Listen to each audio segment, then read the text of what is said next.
Bonjour, nous sommes toujours le dimanche 7 septembre, il est près de 13 heures et je voudrais parler de ces moments comme ça dans la rue, quand on voit quelqu'un qui se prenait avec une baguette, la baguette de pain. Qu'est-ce que me dit la baguette de pain? Vous savez que le français a souvent été représenté dans le passé avec une baguette de pain. Et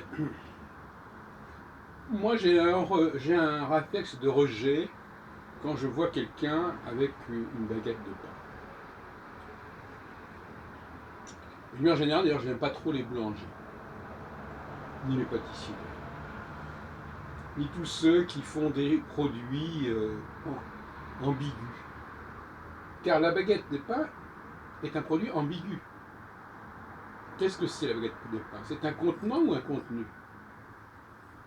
Alors, bien sûr, il y a des gens qui mangent la baguette, qui mangent le pain comme ça.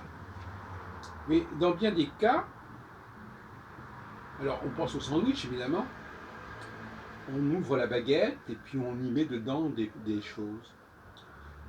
Ça donne le sandwich. Le sandwich, c'est une baguette, comme la pita d'ailleurs en Orient.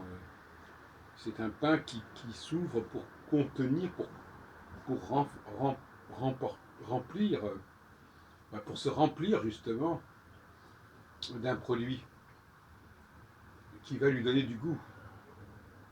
Alors,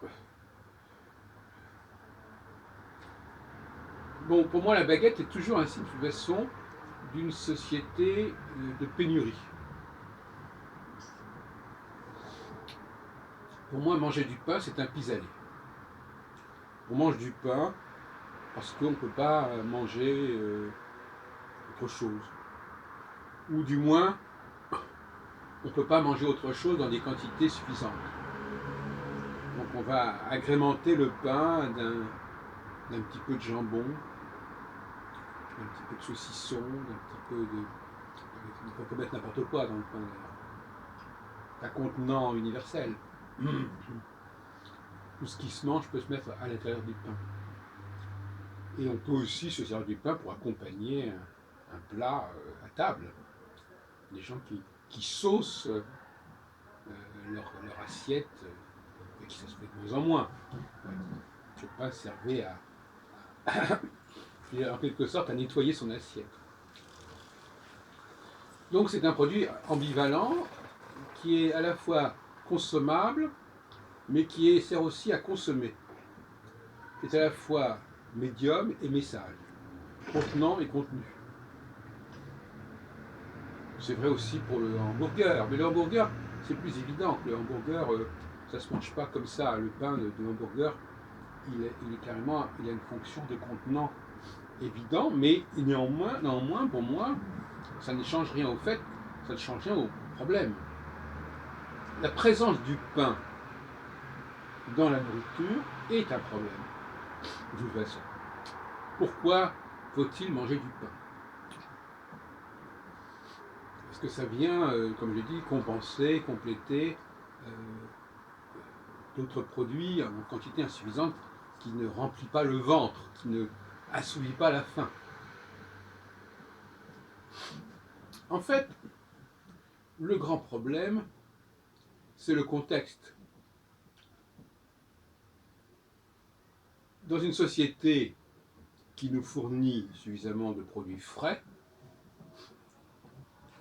souvent vous remarquerez que le pain se mange rarement avec des produits frais.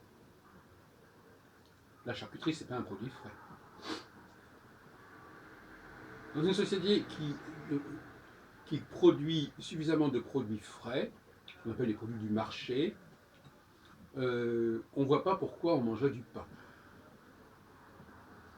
Et quand je dis du pain, ça vaut aussi pour les tartes, les gâteaux, les pâtés au sens ancien du terme, le paille, les beignets, les nems, enfin, tout ce qui est en pâte, qui est à base de pâte, qui est une pâte dans laquelle on met quelque chose à l'intérieur. Même les spaghettis, c'est une forme de pâte avec lesquelles Bon, une autre forme, même le couscous aussi, c'est du pain. De toute façon, tout ce qui est céréalier pose à peu près le même problème. C'est-à-dire, mon père a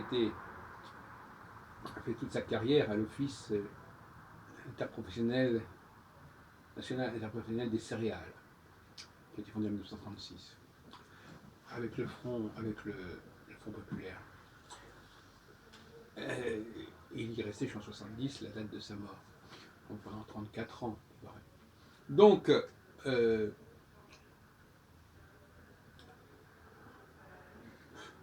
est-ce que c'est de la culture? Qu'est-ce que ça signifie? Est-ce que c'est parce que les gens sont marqués par leur enfance?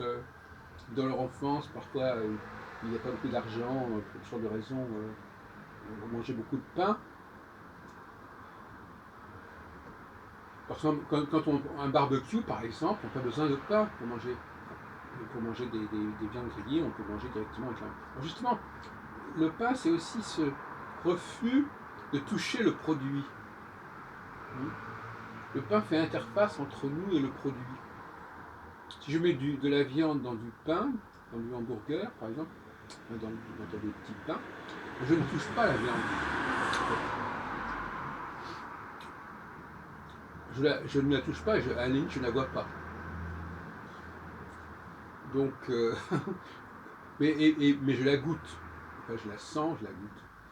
Donc il y a une dimension visuelle et tactile qui n'est pas tout à fait. Les mains, bon, alors, moi j'ai une certaine. Je trouve bizarre les gens qui ne veulent pas toucher les produits avec leurs mains. Ils ont besoin du pain, ils ont besoin de couverts, de fourchettes, de je sais pas quoi. Moi j'aime bien les sociétés où, bien sûr, il faut se laver les mains, mais où on peut manger directement avec la main. Tout simplement, parce que ça évite toute forme de. Moi je suis, vous savez, pour l'altérité intérieure. Je pense que nous sommes autonomes.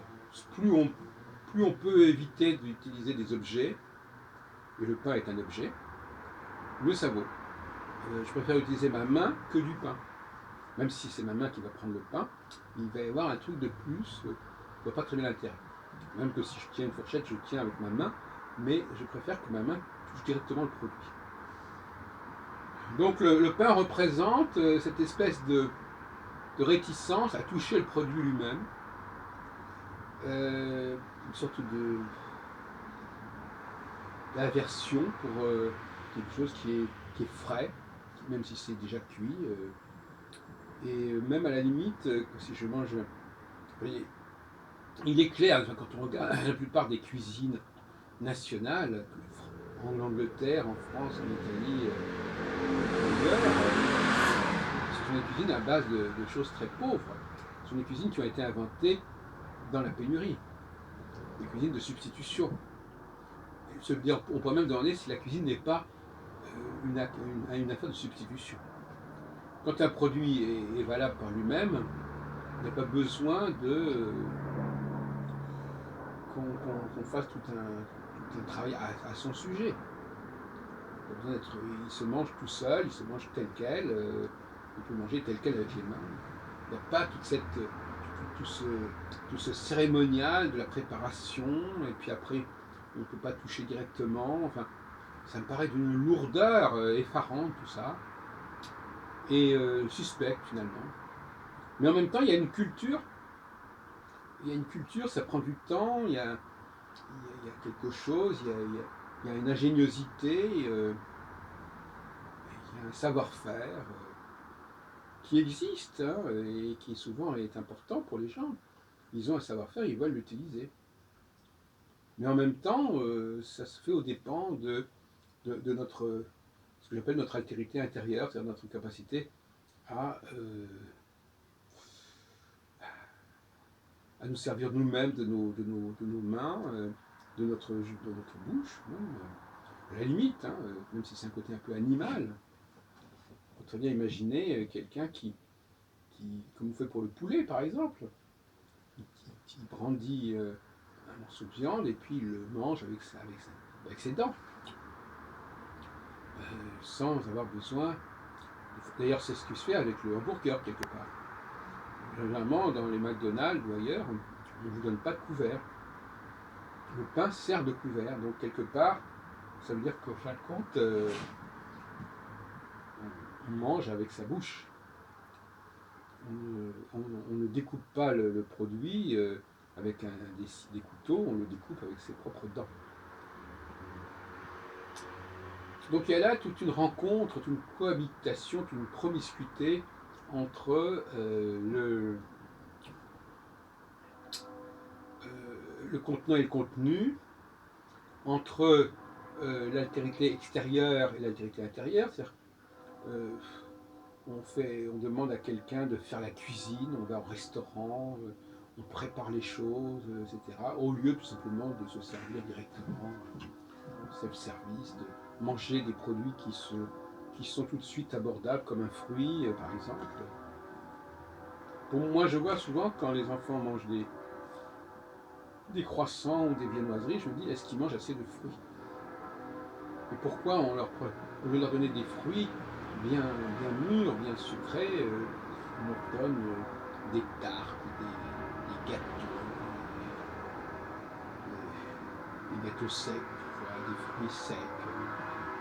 Moi, je vois une raison, d'ailleurs, qui est un peu sordide, c'est que ça ne tâche pas. Manger un fruit, ça peut tacher le sol. Une fois, une dame m'a fait des scandales parce que j'avais taché son sol, son carrelage avec mangeant un fruit. Ça peut tacher les vêtements, ça peut tacher le visage. Autant de choses qui sont du travail supplémentaire pour les mères de famille. Et donc, le pain, le pain c'est moins tachant. C'est moins tachant. On peut facilement se débarrasser. Donc, c'est des miettes qu'on peut facilement repérer. C'est moins de travail. Il y a cette dimension-là qui existe certainement. C'est pour vous dire à quel point, voilà, mes réflexions, comme ça, un peu à brûle pour point, quand je vois des gens manger du pain, pour moi, ce n'est pas de très bon augure.